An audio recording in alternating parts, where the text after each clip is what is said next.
एक दिन की बात है कि शुक्र में उषा ने अनिरुद्ध के साथ में विहार किया। उसके सौंदर्य को देख के मोहित हो गई। जैसे निद्रा खुली वो बेचैन हो गई। उषा की एक सहेली है चित्रलेखा, वो आई, उसने पूछा बहन क्या बात है, आज तो तुम बहुत दुखी दिख रही हो। और तो उसका रूप है जिसको देखकर मेरा मन उसकी तरफ आकर्षित हो गया है। मैं उसके साथ में विवाह करना चाहती हूँ, मैं उसके साथ में विहार करना चाहती हूँ। चित्रलेखा ने कहा कौन है वो? उषा ने कहा बस यही नहीं जानती वो कौन है, मैंने सिर्फ उसे पहली बार देखा है। चित्रलेखा अनजान लोगों के भी चित्र बनाने में माहिर थी। वो चित्र बनाने लगी, अनेक राजाओं के चित्र बनाए, अनेक राजकुमारों के चित्र बनाए, पर सबकी मना करती चले गई। भगवान कृष्ण का चित्र बनाया, बलराम जी का चित्र बनाया, प्रद्युम्न का चित्र बनाया, मना कर दी। जैसे ही अनिरुद्ध का चित्र बनाया तुरंत कह दी हाँ यही राजकुमार है।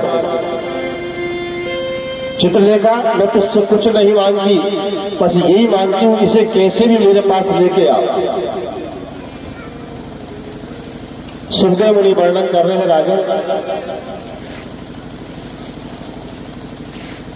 चारों तरफ आनंद है। द्वारिकापुरी में रात्रि में सुदर्शन पहरा देता है, चारों तरफ भ्रमण करता रहता है। चित्रलेखा गई, देखा कि सुदर्शन पहरा दे रहा है, अंदर कैसे प्रवेश करूं।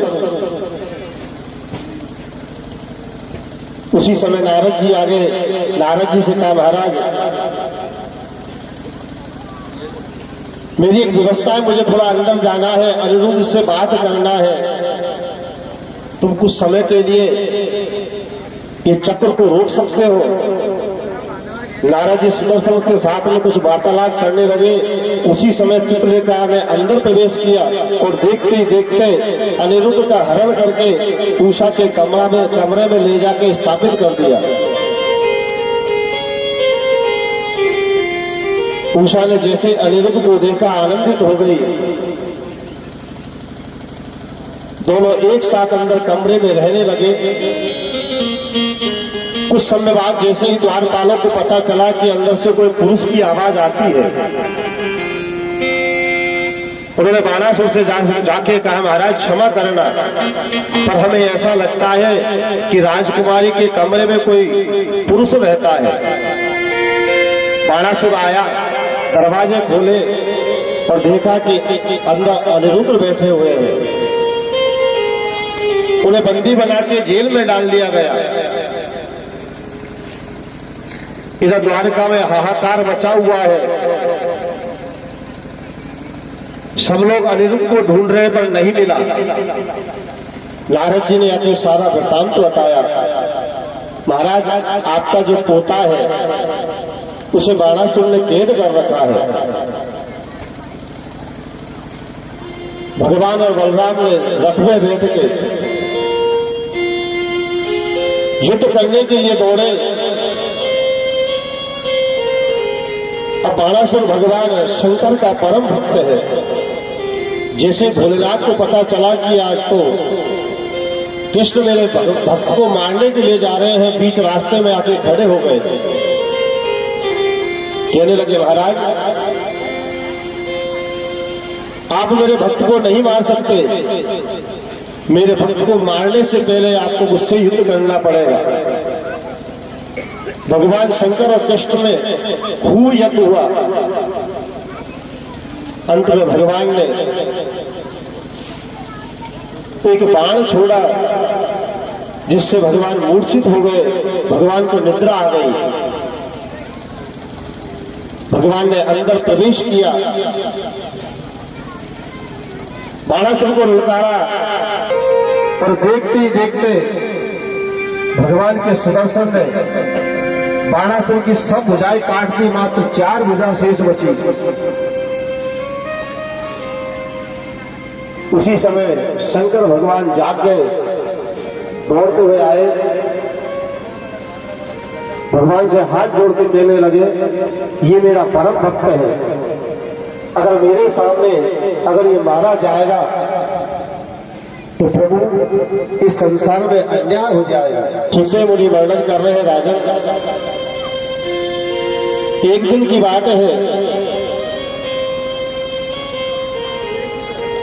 कि एक गोपनम राजन जगमो युग कुमार कहा विहर्तो साम्य प्रद्युम्न चारु भान गदादया। एक दिन जामवती का पुत्र शाम चारु भानु आदि सभी यादव मिलके गेंद और बल्ला खेल रहे थे। उसी समय क्या हुआ कि उनके हाथ से गेंद छूटी, पास में एक सूखा कुआं था, उसमें वो गेंद गिर गई। उन्होंने खूब कोशिश करी उस गेंद को निकालने के लिए, पर वो गेंद नहीं निकली। दौड़ते हुए भगवान के पास गए, कहने लगे हमारी गेंद कुएं में गिर गई है, आप कृपा करके हमारी गेंद को निकाल दो। भगवान आए और भगवान ने देखते ही देखते अपने हाथ को इतना बढ़ाया कि नीचे कुएं से गेंद उठाने लगे, और जैसे ही गेंद उठाने लगे उसमें एक विशाल काय गिरगिट पड़ा हुआ था। जैसे ही भगवान का hath उस गिरगिट से स्पर्श हुआ, उसमें से दिव्य ज्योति निकली और भगवान के अंदर समाहित हो गई। राजा परीक्षित ने पूछा, महाराज ये गिरगिट कौन था? इसमें से दिव्य ज्योति निकली और भगवान के अंदर समाहित हो गई, ये कौन था? सुखदेव मुनि वर्णन कर रहे राजन, एक नग नाम का राजा है, ये इतना बड़ा धर्मात्मा था कि इसका नियम था कि रोज एक गाय का दान करना। दूध देने वाली गाय को दान करता था, ब्राह्मण को बुलाता,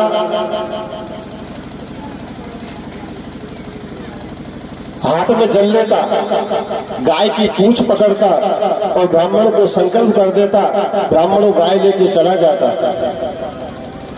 प्रतिदिन का नियम था एक ब्राह्मण को बुलाना और गाय दान करना। एक दिन की बात है राजन, राजा ने गाय दान की, ब्राह्मण गाय लेके जा रहा था कि रास्ते में वो गाय उस ब्राह्मण से छूट गई और दौड़ती हुई वापस गौशाला में आके गायों के झुंड में मिल गई। राजा का तो वही नियम है। प्रातःकाल हुआ, अपने भजन पूजन से निवृत्त होके आदेश दिया ब्राह्मण को बुलाओ। ब्राह्मण आया, आदेश दिया गाय लेके आओ। गाय लेके आए, उस राजा ने फिर गाय दान कर दी। वो ब्राह्मण गाय को लेके जा रहा था कि रास्ते में दूसरा ब्राह्मण मिल गया जो एक दिन पहले गाय लेके गया था। वो दोनों आपस में मिले और देखते देखते झगड़ा करने लग गए। जो दूसरा ब्राह्मण था वो कहने लगा ये गाय तो मेरी है, और जो ब्राह्मण गाय लेके जा रहा था वो कह रहा कि गाय मेरी है। महाराज ये गाय राजा ने मुझे कल दान दी थी, ये मुझसे छूट गई, ये भाग गई, अब ये मिली है, मैंने इसे खूब ढूंढा। वो ब्राह्मण कह रहा है महाराज आप तो कल की बात करते हो, कल राजा ने दान की थी। अरे मुझे राजा ने तो अभी दान किए, अभी तो मैं घर भी नहीं पहुंचा हूं, रास्ते में हूं।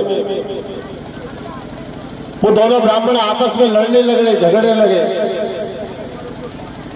इसका निर्णय कौन करेगा? चलो राजा के पास। राजा के पास पहुंचे, राजा से कहा महाराज